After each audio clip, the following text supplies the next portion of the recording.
최근 들어 한류 문화를 통해 퍼져나가기 시작한 한국 문화는 외국인들에게 그 중심이 되어가고 있습니다.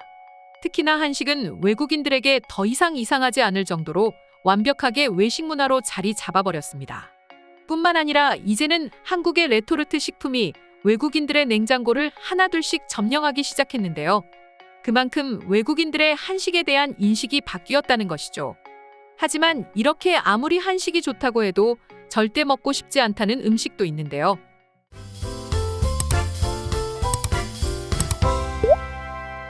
바로 홍어입니다. 한국에서 홍어는 정말 홍어를 좋아하는 마니아 분들이나 먹을 수 있는 음식에 속합니다. 특히 그 특유의 암모니아 향 때문에 냄새를 맡는 것조차도 싫어하는 사람이 대부분입니다. 실제로 홍어는 전 세계에서 가장 냄새가 독한 음식 2위에 꼽히기도 했을 정도로 냄새가 아주 지독합니다. 겨우겨우 코를 막고 한 입 먹는다 한들 씹으면 씹을수록 입안에 퍼지는 정말 향긋한 암모니아 냄새 때문에 대부분의 사람들은 먹기 힘들어합니다. 그런데 최근 이렇게 한국인들조차 먹기 힘든 홍어가 외국인들 사이에서 꽤나 인기를 얻고 있다고 합니다. 그 이유는 역시나 한류 때문이죠. 최근 넷플릭스를 통해서 공개된 수리남에는 주인공 강인구가 수리남의 홍어를 구하기 위해 갖다 벌어진 일인데요. 사실 수리남에도 초반 몇 장면 외에는 홍어가 등장하지 않습니다. 그렇지만 외국인들은 한국인들이 진짜 이런 걸 먹냐면서 홍어에 관심을 가지기 시작했는데요. 또한 진짜로 수리남에서 홍어를 수입하는지, 우리 홍어와 어떤 점이 다른지까지 외국인들의 관심을 한몸에 받고 있다 합니다.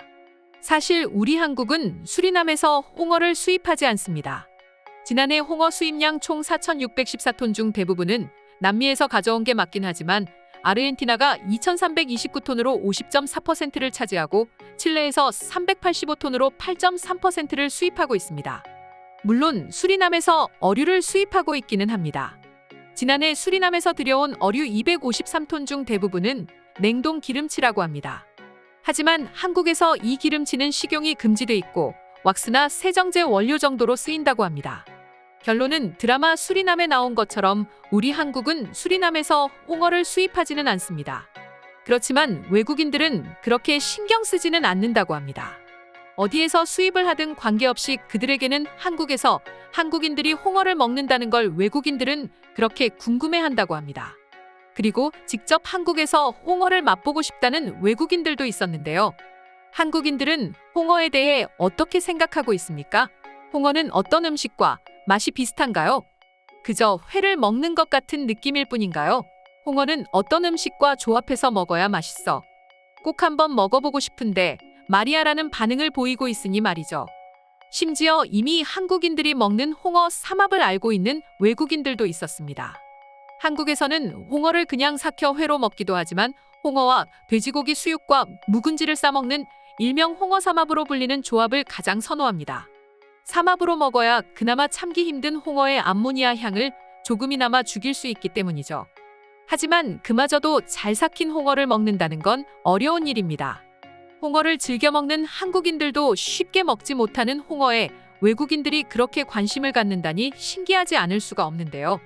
심지어 외국인들은 수리남이 나오기 전까지 생긴 것도 못생긴 홍어를 그렇게 싫어했습니다.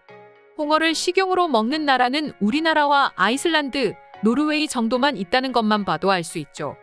그렇지만 최근 들어 이렇게 한국의 문화가 전 세계 문화를 주름잡고 있고 한국의 문화는 이제는 그들의 안방을 사로잡았으면 나아가 한식은 그들의 한 끼 식사 자리가 펼쳐지는 식탁에까지 올라가기 시작했습니다.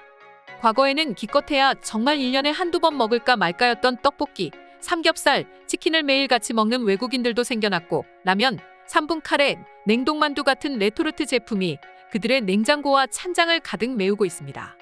뿐만 아니라 이제는 이런 식품들이 식상하다며 그동안은 징그럽다며 쳐다도 보지 않았던 홍어와 각종 한국 음식이 외국인들은 관심을 갖고 있습니다. 그렇다면 홍어 말고 또 외국인들이 과거에는 싫어했지만 한국 문화가 세계의 주류로 성장하면서 찾게 된 음식은 무엇이 있을까요? 첫 번째는 번데기입니다. 번데기는 사실 홍어만큼이나 한국인들에게도 호불호가 매우 갈리는 음식인데요. 맛도 맛이지만 특유의 번데기 생김새 때문에 먹기를 꺼려하는 사람들이 많습니다. 당연히 외국인들도 마찬가지죠. 하지만 번데기는 고단백질로 매우 영양가가 높은 음식 중 하나입니다. 두 번째는 골뱅이입니다.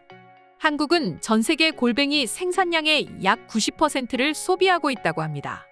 일본이나 프랑스 등에서 골뱅이 요리를 먹기도 하지만 우리나라 사람만큼은 아닙니다.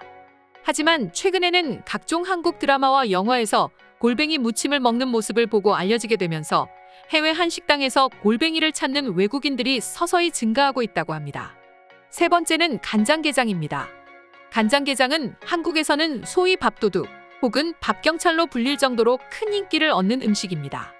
그렇다 보니 이걸 도대체 외국인들은 왜 안 먹냐면서 의아해하는 경우가 많은데요.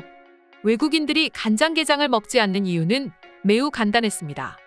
게를 산 채로 간장에 절이는 요리라는 인식이 강하기 때문이라고 합니다. 하지만 외국인들 역시 한번 먹어보고는 그 맛에 푹 빠져버린다고 하죠. 네 번째는 도토리입니다. 특히 유럽권에서 도토리는 돼지나 가축의 사료로 쓰일 정도이고 사람이 먹는 음식으로는 전혀 여기지 않습니다. 그렇다 보니 도토리로 만든 한국의 도토리묵은 외국인들에게 그렇게 낯선 음식 중 하나인 것이죠. 다섯 번째는 한국인들의 대표 보양식 중 하나인 산낙지입니다. 산낙지는 해외 관객들이 본 영화 올드보이의 가장 잔인한 장면 중 하나로 산낙지 먹는 장면을 꼽았다고 합니다. 아시는 분도 계시겠지만 서구권에서는 두 종류를 먹는 것을 굉장히 낯설게 생각하기 때문이죠. 그런데 애초에 조리하지도 않고 산채로 먹는다니 충격을 받게 된 것이죠. 이렇게 홍어까지 총 6가지의 외국인들이 잘 먹지 못하는 음식을 소개드렸는데요. 하지만 최근 외국인들은 골뱅이, 홍어부터 시작해 간장게장, 도토리, 번데기 등의 평소 낯설게만 여겼던 음식을 한국 문화 때문에 시작하게 됐다고 합니다. 그만큼 한국 문화의 영향력이 대단하다는 것을 뜻하는 거죠. 그럼 지금부터 수리남에 나온 홍어에 관심을 갖고 또 그동안 낯설게만 생각했던 한국 음식에 대해 외국인들의 바뀐 생각 자세히 살펴보겠습니다. 한국인들이 생선회를 좋아한다는 건 이미 다 아는 사실이다. 그런데 홍어는 좀 심각한 것 같아. 내가 직접 입에 대본 적도 있는데 이건 사람이 도저히 먹을 수 있는 음식이 아닌 것 같았어. 저걸 도대체 왜 뭐가 좋다고 먹는 거야? 이해할 수가 없어. 아마도 꽤 많은 한국인들도 그렇게 생각할 거야. 한국에서도 홍어를 먹는 사람보다 먹지 못하는 사람이 더 많을 정도라고 하거든. 하지만 그 향에 한번 빠지게 되면 홍어는 최고의 술안주가 된다고 하더라고. 홍어 튀김을 한번 드셔보시는 건 어때요? 그나마 먹을만 할 겁니다. 간장에 푹 찍어 먹으면 맛이 꽤 괜찮을 거예요. 이건 분명히 거짓입니다. 절대 먹을 수 없어요. 심지어 삭힌 홍어를 튀기거나 조리해 먹는다면 암모니아 향이 음식에 갇혀 벗어나지 못해 향을 그대로 품어 한번 씹었을 때 향이 더 크게 번지게 될 거라고요.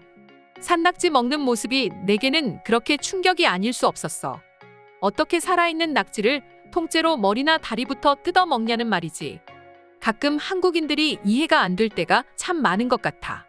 내가 한국에서 가장 놀랐던 건 번데기탕이야. 국물은 그럭저럭 먹을만 했어. 하지만 이상하게 생긴 번데기를 숟가락으로 뜨는 순간 난 온몸에 닭살이 돋을 정도로 충격적인 비주얼이었어. 두 번 다시 먹고 싶지는 않아. 번데기를 먹는 한국인들은 저는 3년을 살면서 본 적이 없습니다. 그렇다 보니 어떻게 생긴 음식인지도 몰랐고 맛은 더더욱 몰랐습니다. 하지만 저는 맛이 있다면 충분히 먹을 수 있을 것 같은걸요. 요즘 골뱅이를 매일 같이 먹고 있어. 특히 골뱅이 통조림을 따서 소면과 양념을 해먹는 골뱅이 소면은 최고입니다. 뿐만 아니라 골뱅이탕을 먹는다면 최고의 술안주입니다. 오늘의 영상은 이것으로 마칠 텐데 영상이 유익하셨다면 구독과 좋아요, 알림 설정 한 번씩 부탁드리겠습니다. 다음 영상으로 찾아오겠습니다. 감사합니다.